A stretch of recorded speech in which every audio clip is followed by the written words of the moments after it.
Yo, what is up, people on the internet? Today we are back working on the 240. More specifically, we are going to be tackling the wiring for the motor. So when I picked up this motor, it came with a stock S15 harness, and of course that's for a right-hand drive S15, and I do not have that. We have a USDM 240. So I attempted to make this harness work, but I couldn't really find the information to really do it well. I got so far and I tried it, and I didn't really get much results. So I was kind of tired of that. I really didn't want to mess with this anyways too much. So if we come over to this little box here, you can see it says wiring specialties. And go ahead and we can open this up, and I went ahead and I got myself a wiring specialties complete S15 NASR swap harness to the USDM chassis, as well as my auto to manual conversion harnesses all in here. So this is 100% plug and play. It's really nice. They are expensive, but like 90% of everything is labeled. So if you can't figure something out, it's probably labeled, or they actually have pinouts and everything to tell you as well. They sent a couple cool stickers with it as well, so that helps with the price. Also, before we get started, Trent is here. He's working on the CRX. Yeah, he's been struggling. He's been laying underneath his dash because he's redoing the booster. Nothing really fun, nothing really cool, so we'll just leave him to continue at that. But we're gonna tackle this. We're gonna go ahead and start putting it in because I already have the old harness out. So we can just go ahead and start putting it right in. First thing I'm gonna weave through is going to be the injector harness. A lot of this stuff is kind of modular, so it like pulls apart in pieces. So we just have to snake this kind of through the intake.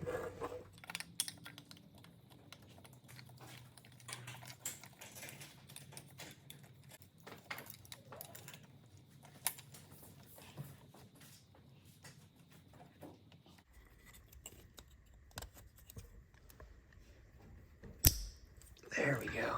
Fresh clips are a little stiff. Now we're going to take the rest of the harness.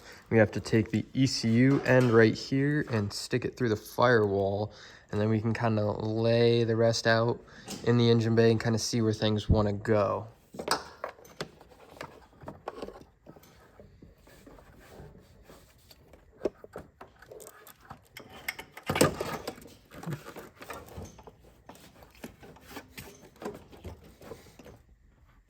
Trent, can you do me a favor? What's up? Can you come over here and kind of like feed these wires through? Kind of like push them towards me. Ooh. Thank you.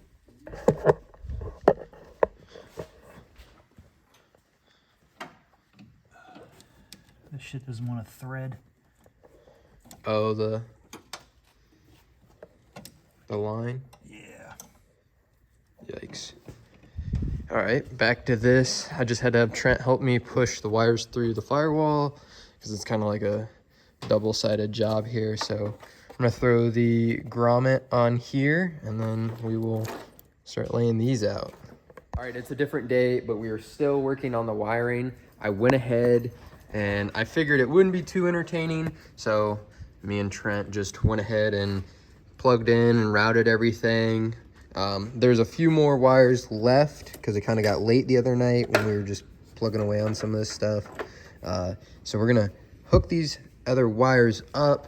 We have to go inside as well and finish plugging in this stuff, put the ECU in, and then we should be able to actually try cranking it over. We should be able to hear the engine crank in this video, which will be, it'll be pretty sweet. Yeah, it's been a long time in the making. Totally. So I will have to figure out some sort of ground because I relocated the battery to the trunk. So I have to do that before it will crank. So I'm gonna go ahead and knock those things out so we will be able to try to crank it over.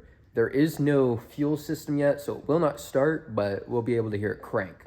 All right, time for the ECU to go in. We gotta hook this up. Let's see.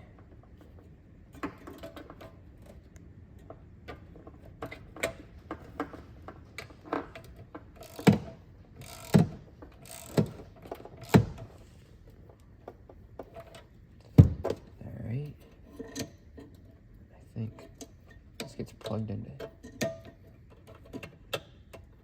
one of these, maybe? Maybe?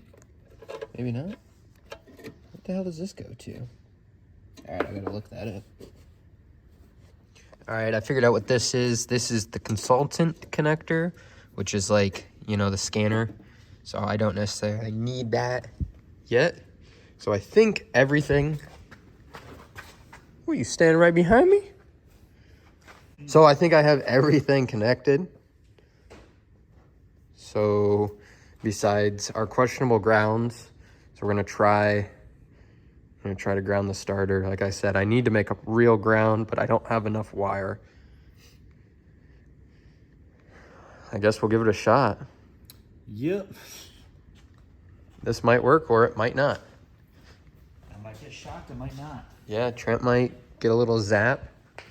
Gotta turn the battery on. So where do you want me to hold this around? Hold on, let me turn the battery on first. Hold up, wait for good luck. All right. I don't know, just find a bolt that's on the strut tower. Like one of these? That might work, or try one of those. All right.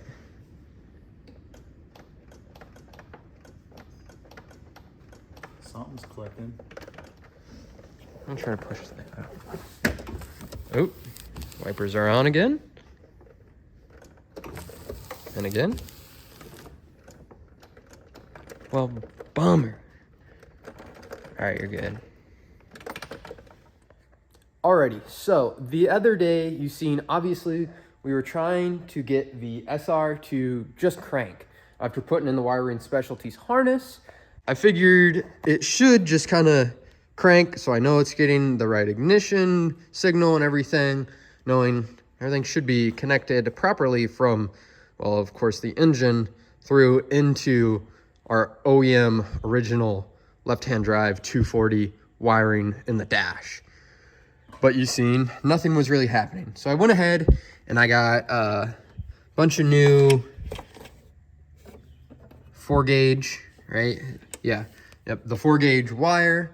I ran ground all the way from the back, all the way through the car, and brought it up in here, mounted our grounding post.